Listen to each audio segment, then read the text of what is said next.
안녕하세요. 코인 뉴스룸 진행을 맡은 이지영입니다. 자, 오늘도 암호화폐 시장에 관한 다양한 뉴스와 함께 분석들 여러분들과 함께하겠습니다. 우선은 디센터 기자님 연결해서요. 최근 시장에 관한 동향부터 파악해 보겠습니다. 이번 주 주요 가상자산 뉴스입니다. 첫 번째 소식입니다.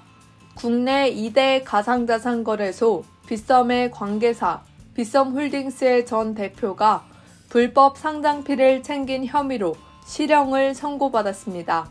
상장피는 가상자산을 거래소에 상장해주는 대가로 받는 불법 수수료입니다. 서울 남부지법은 지난 26일 배임 수재 등 혐의로 재판에 넘겨진 이상준 전 빗썸홀딩스 대표에게 징역 2년과 추징금 5,200만 5천 원을 선고했습니다.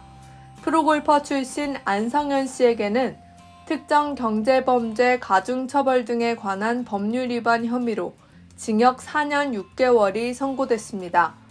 안 씨는 사업가 강종현 씨로부터 A코인을 빗썸 거래소에 상장해달라는 청탁과 함께 현금 30억 원, 합계 4억 원 상당의 명품 시계 2개, 고급 레스토랑 멤버십 카드 등을 받아 이 전 대표에게 전달하고 나눠 가진 혐의를 받습니다. 다만 법원은 안 씨가 현금 30억 원을 수수했다는 혐의에 대해선 무죄로 봤습니다. 올해 들어 가상자산 상장피 관련 수위 높은 처벌이 이뤄지고 있는 모습입니다. 업계 관행처럼 공공연히 이뤄지던 상장피 수치를 막기 위해서 관련 제도가 갖춰지고 있습니다. 대법원은 지난 7월 가상자산을 상장해주는 대가로 수십억 원대 뒷돈을 받은 코인원 전 임직원에 대해서도 징역형을 확정했습니다. 이번 빗썸 판결은 이러한 판례가 정립된 뒤 나왔습니다. 빗썸홀딩스는 빗썸의 최대 주주사입니다. 30일 금융감독원 전자공시 시스템에 따르면 빗썸홀딩스는 빗썸의 지분을 73.56% 보유하고 있습니다. 즉 최대 주주사의 전 대표가 상장피 수수 혐의로 실형을 선고받은 셈인데요. 이번 판결로 빗썸의 신뢰도에도 타격이 갈 것으로 전망됩니다. 다음 소식입니다. 비트코인을 매입한 기업에 투자하는 상장지수 펀드가 출시될 전망입니다.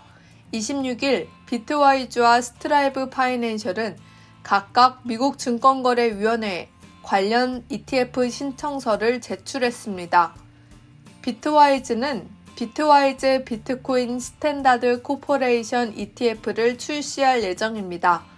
최소 비트코인 1000개를 보유하고 있고 시가총액 1억 달러 이상, 일평균 유동성 100만 달러 이상, 자유유동 주식이 10% 미만인 기업이 이 펀드에 편입될 수 있습니다. 이 펀드는 기업이 보유한 비트코인의 시장 가치에 따라 가중치를 부여합니다. 스트라이브 파이낸셜은 스트라이브 비트코인 본드 ETF를 출시할 예정입니다.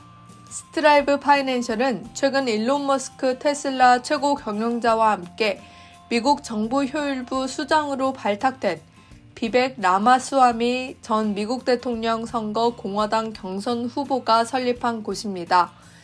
이 ETF의 투자 설명서에서는 마이크로 스트래티지와 같이 수익금의 상당 부분을 비트코인 구매에 투자할 것으로 예상되는 회사에 투자한다고 명시되어 있습니다. 최근 마이크로 스트래티지를 포함해서 다수 기업이 비트코인 매입 전략을 채택하면서 이 같은 ETF가 등장한 것으로 보입니다.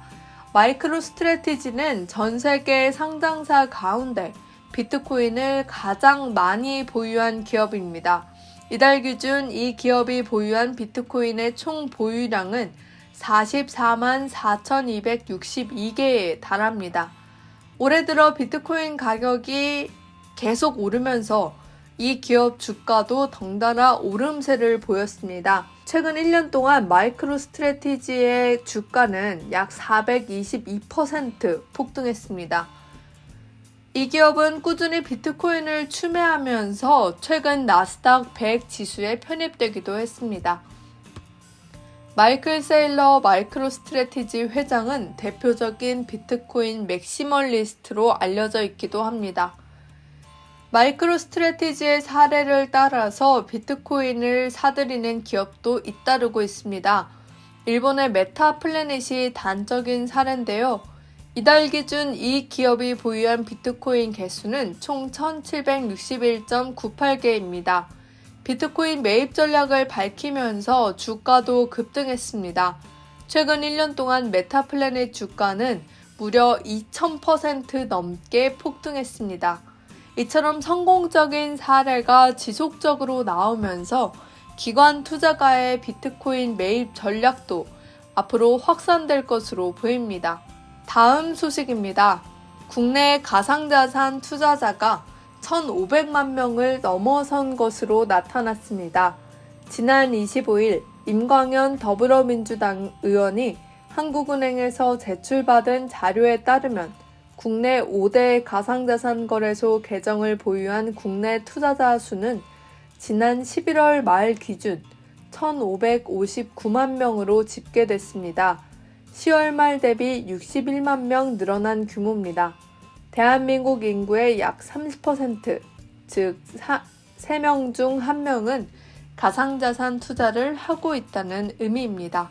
이처럼 국내 가상자산 거래 시장 규모는 커지고 있는 반면 국내 가상자산 관련 기업들은 해외로 나가는 추세입니다. 상대적으로 가상자산 친화적 규제가 갖춰진 곳을 찾아 떠나는 건데요. 대표적으로 넥슨 블록체인 자회사 넥스페이스를 비롯해서 카카오 클레이튼과 라인 핀시아의 통합 메인넷 운영사 카이아, 네오유즈의 네오핀 등이 아부다비를 택했습니다. 넥스페이스는 아예 내년부터 아부다비에 독립 사무실을 열 계획입니다. 국내 대표 블록체인 투자사인 해시드도 올해 아부다비 진출을 선언했습니다. 네, 김서준 대표는 디센터와의 인터뷰에서 해시드가 이번에 아부다비에서 가상자산 결제 시스템을 구현했는데 한국에서 이 같은 시스템을 구축하려고 했다면 어디서부터 제도를 손대야 할지 가늠조차 어렵다라고 이야기했습니다. 아부다비의 실험적 환경을 높이 평가한 건데요. 그는 특히 이 현지 공무원들이 마치 IT 기업처럼 움직이면서 해외 혁신 기술과 자본이 지역에 기여할 수 있는 바가 있다면 적극적으로 나서서 돕는다고 설명했습니다. 김서준 해시드 대표는 특히 이 말을 강조했습니다. 한국은 물론이고 다른 개발도상국에서 공무원을 만나 블록체인 관련 제안을 하면 보통 안 된다라는 답변을 많이 듣는데 이곳에서는 해봅시다. Let's try라는 대답을 주로 듣는다고 말했습니다. 네, 국내에서도 이처럼 가상자산 거래 시장뿐 아니라 가상자산 생태계 전반이 성장할 수 있는 합리적인 제도가 마련될 필요가 있어 보입니다.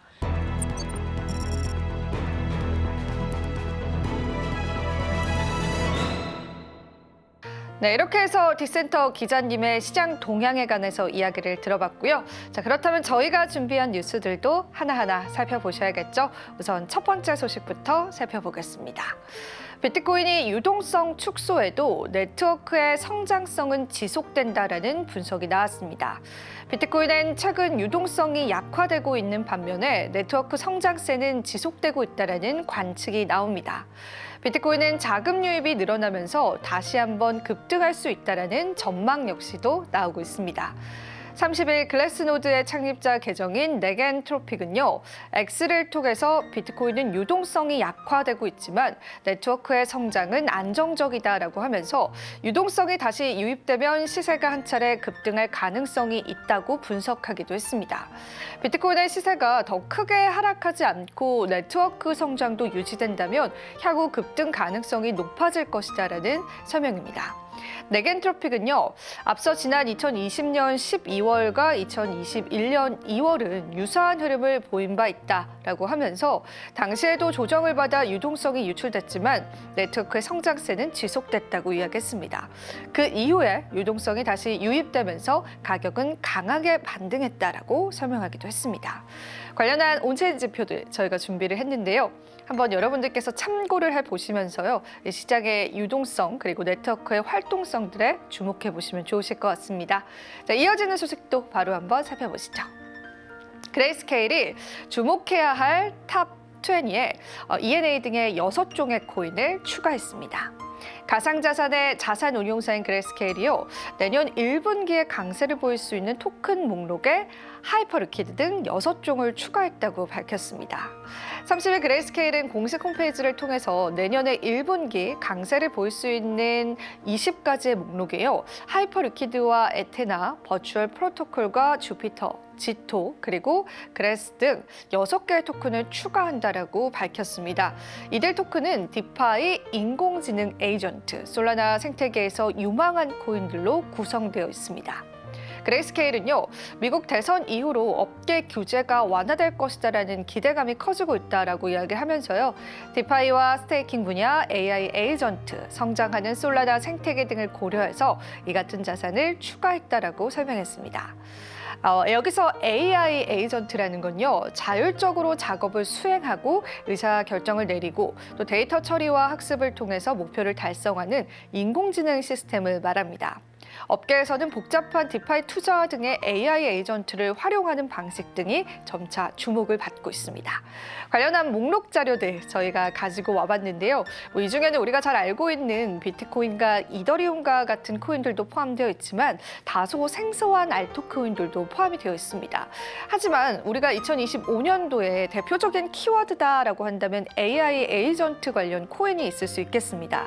과연 그레이스케일의 이러한 코인 목록들이 시장에서 주목을 받을 수 있을지 계속되는 시장 관심을 통해서 여러분들이 살펴보시면 좋으실 것 같습니다. 참고해 보시고요. 자, 다음 소식도 바로 한번 살펴보겠습니다. 비트코인이 이제 93,000달러 선을 반납했습니다. 지난 1시간 동안 가상자산 선물 4,800만 달러가 청산됐다는 소식도 전해져 왔습니다. 비트코인을 포함한 가상자산 시장이 하락세를 보이면서요, 선물 시장에서 청산이 다소 발생한 것으로 나타났습니다. 현지 시간 30일이죠. 가상자산 시장 데이터 분석 업체인 코인글래스 데이터에 따르면요, 지난 1시간 동안 선물 시장에서 총 4,793만 달러가 청산됐습니다. 구체적으로 롱 청산은 4,681만 달러, 숏 청산은요 113만 달러로 집계됐습니다. 같은 기간 비트코인 롱 청산 규모는요 1,196만 달러이고요. 이더리움은 795만 달러를 기록했습니다.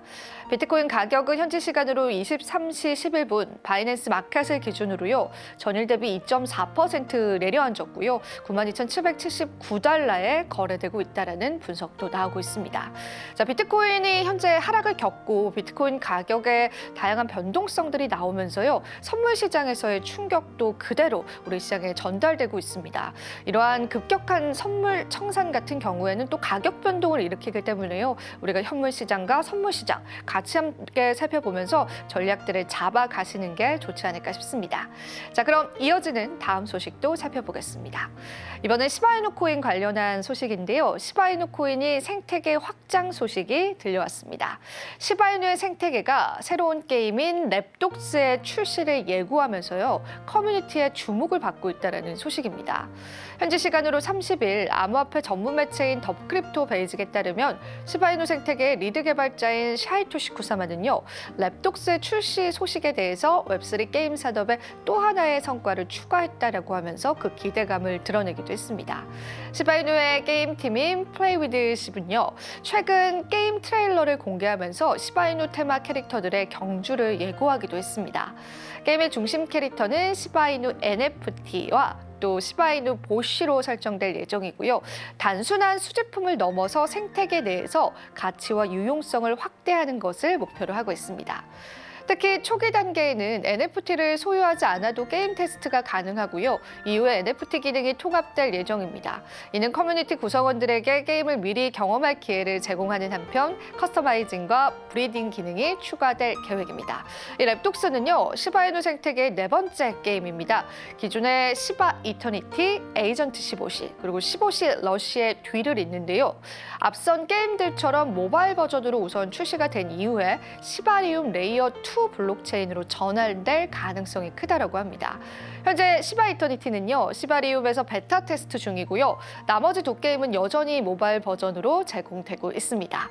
자, 이런 시바이누의 생태계 확장이 가격 상승에 영향을 줄 수 있을지의 여부들은 계속해서 체크해 보시면 좋겠습니다. 이어지는 소식도 바로 한번 살펴보시죠.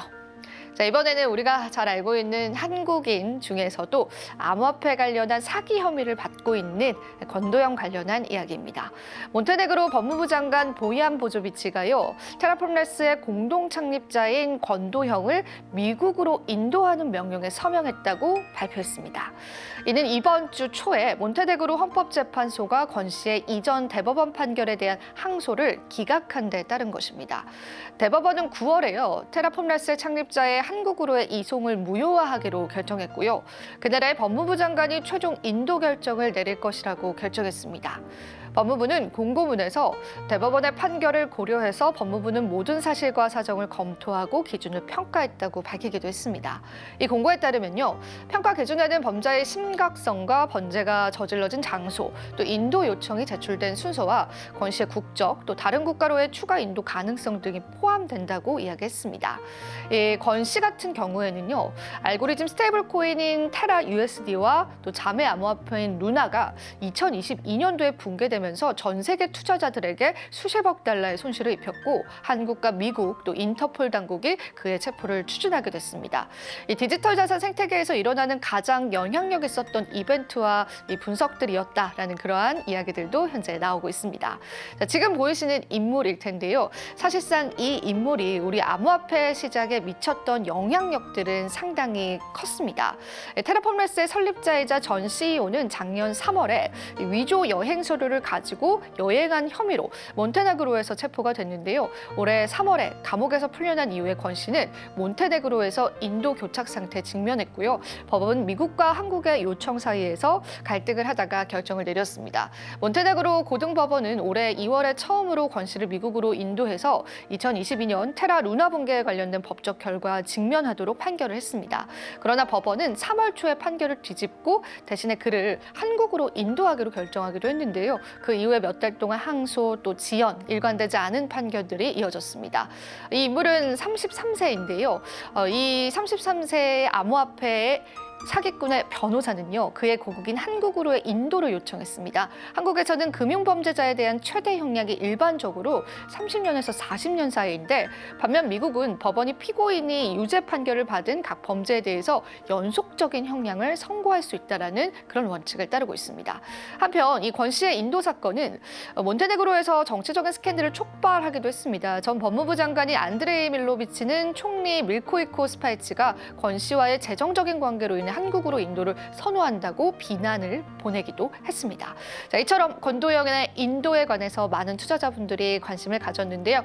결국 미국으로의 인도가 현재 결정이 됐다라고 하고요. 이제 많은 투자자들에게 피해를 입힌 만큼 그에 걸맞는 법적인 구형이 나와주기를 바라는 그런 인식들이 시장에 많이 나오고 있습니다. 네, 이어지는 소식도 바로 한번 살펴보겠습니다. 자, 이번에는 폴카닷에 관한 내용인데요. 2025년 로드맵이 공개됐습니다. 디오트 스테이킹 해제 시간 단축 등의 내용들이 현재 포함이 되어 있습니다. 폴카닷의 개발 총괄 기업인 페리티 테크놀로지가요, 2024년 리뷰 보고서를 통해서 내년도에 로드맵을 공개했습니다. 이 로드맵에는 온체인 수요 충족을 위한 멀티코어 아키텍처 용량 확장과요, 크로스체인 메시징 업그레이드 업그레이드와 DOT 스테이킹 해제 시간 단축 등의 내용이 담겨져 있습니다. 자, 폴카닷 측에서의 이러한 로드맵들이 현재 발표가 됐는데요. 다양한 알트코인들은 2025년도를 맞이해서 다양한 로드맵들을 현재 발표하고 있습니다. 자, 오늘은 저희가 폴카닷에 관한 로드맵만 가지고 왔지만 이 알트코인들 측에 관해서 2025년도에 또 어떤 방향성으로 나아갈지에 관한 다양한 보고서들이 시장에 나오고 있는 시점입니다. 실제로 폴카닷의 시세를 보시자면은 지난 강세장 대비해서는 이번 강세장 때의 상승률이 좀 아쉽기는 합니다. 그래서 이 폴카닷 보유자분들께서는 폴카닷의 또 상승을 기다리시는 분들이 많을 텐데요. 일단 당장 시장에 호재가 좀 필요한 상황이다라는 분석들도 나오고 있습니다. 그리고 폴카닷뿐만 아니라 또 지난 강세장 대비해서 주목을 받고 있지 못하는 알트코인들이 상당히 많죠. 그중에 좀 대표적인 게 또 라이트코인이다라고 할 수 있겠는데요. 라이트코인 같은 경우에는 최근에는 ETF 출시에 관한 기대감들이 좀 시장에 반영이 되면서 네트워크의 활동량은 증가하는 모습을 보여줬습니다. 하지만 그럼에도 불구하고 가격적인 시세는 조금 아쉽다라는 평가가 나오고 있습니다. 실제로 최근에 암호화폐 시장의 동향들을 보자면요. 비트코인과 이더리움 그리고 리플코인을 제외하고 어느 정도 소외되는 알트코인들이 시장에 굉장히 많습니다. 밈코인 같은 경우에는 일론 머스크 발에 관한 호재 때문에 가격 상승을 일으키긴 하지만 다른 알트코인들에 관해서는 이 호재 뉴스와 또 우리가 어느 정도 납득할 만한 펀더멘탈이 부족하다라는 분석들도 시장에 나오고 있습니다. 그럼 우린 이쯤에서 좀 다른 시각을 가지게 되죠. 이전 강세장에 주목받았었던 알트코인들이 다시 그만큼의 주목을 받을 수 없다라고 한다면 우리의 시선은 또 다른 쪽으로 옮겨가야 한다라는 분석들이 나옵니다. 앞서도 저희가 뉴스를 통해서 언급을 해드렸는데요. 2025년도는 AI 관련 코인들이 또 주목을 받을 것이다라는 분석들이 많이 나오고요. 그와 관련한 다양한 알트코인들과 또 그 알트코인들의 프로젝트들도 상당히 많습니다. 네, 여러분들께서는 또 알트코인에 투자하실 때 어떤 방향성으로 투자를 해야 할까 많이들 고민이 되실 것 같은데요. 아무래도 2025년도 시장의 트렌드를 전망해 보시고요. 그 트렌드에 맞는 알트코인들을 선택하시는 게 투자적으로 조금 더 좋은 관점이지 않을까 싶습니다. 그래도 이제 폴카닷 측에서는 다양한 방식으로 현재 노력을 하고 있는 모습은 확인이 되고 있습니다. 이러한 로드맵이 지켜질지의 여부들도 좀 여러분들 살펴보셔야 될 것 같고요. 자, 2025년도 알트코인 불장은 과연 언제 올 수 있을지 또 다양한 소식들이 있다면 코인 뉴스룸 통해서 같이 이야기 나눠보도록 하겠습니다. 자, 그리고 이어지는 소식도 바로 한번 살펴보겠습니다. 솔라나 코인에 관한 이야기인데요. 솔라나가 올해 스테이블 코인 전송량 1위를 차지했다라는 분석입니다.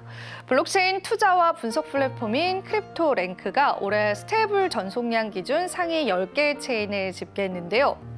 여기 보이시는 것처럼 1위는 솔라나, 그리고 2위는 이더리움, 3위는 트론, 4위는 코인베이스의 레이어 2이고요. 그리고 5위는 BNB 체인으로 나타났습니다. 많은 분들이 예상을 하셨겠지만 올 한 해는 정말 솔라나의 강세가 무섭게 치솟았었던 그런 한 해였습니다. 그럼 솔라나에 관한 거래량 그리고 네트워크의 활동량들이 왜 이렇게 많았고 또 스테이블 코인 전송량까지도 왜 1위를 차지를 했었느냐, 그 부분에 관해서 우리가 좀 한 번쯤은 풀어볼 필요가 있을 것 같습니다. 솔라나 코인은 이제 밈코인에 관련한 코인이기도 합니다. 솔라나 기반의 밈코인들도 굉장히 많이 활동하고 있고요. 그 관련한 밈코인이 대표적으로 도지코인과 시바이누인데 이 두 코인이 올해 굉장히 성적이 좋았습니다. 덩달아 솔라나 코인 역시도 시장의 주목을 받으면서 활동량 측면에서 굉장히 많은 활동량을 나타내면서 시장 상승을 이끌기도 했습니다. 하지만 그러한 상승분들을 지금은 어느 정도 반납하고 있는 모습이기 때문에 솔라나 코인의 보유자분들께서는 솔라나의 강세가 이제는 끝나지 않았을까라는 고민들이 많으실 것 같습니다. 솔라나 관련해서는 밈코인과의 연관성들을 계속 살펴보셔야 될 것 같고요. 솔라나 코인이 다시금 상승을 하려면 밈코인 쪽으로의 상승도 필요하다라는 분석들도 우리 시장에 나오고 있습니다. 자, 그리고 5위로 집계된 BNB 체인 역시도 올해 활약이 좋았습니다. 특히나 하반기에 활약이 실적이야기 굉장히 좋았었던 코인 중에 하나인데요. 관련해서 또 스테이블 코인 전송량으로서의 이러한 성적표를 내지 않았을까 싶습니다. 자, 알트코인에 관한 또 활동량들 우리가 주목을 해봐야 될 부분이기도 하고요. 스테이블 코인 전송량 역시도 시장에서는 유동성을 나타내는 지표이기 때문에요. 여러분들이 한 번쯤 참고해 보시면 좋으실 것 같습니다. 자, 이렇게 해서 오늘도 코인 뉴스룸 여러분과 다양한 소식들 나눠봤습니다. 자, 오늘도 도움 되셨을 시간이길 바라고요. 저희는 다음 이 시간에 더 알찬 정보들로 찾아뵙도록 하겠습니다. 오늘도 시청해주신 여러분 고맙습니다.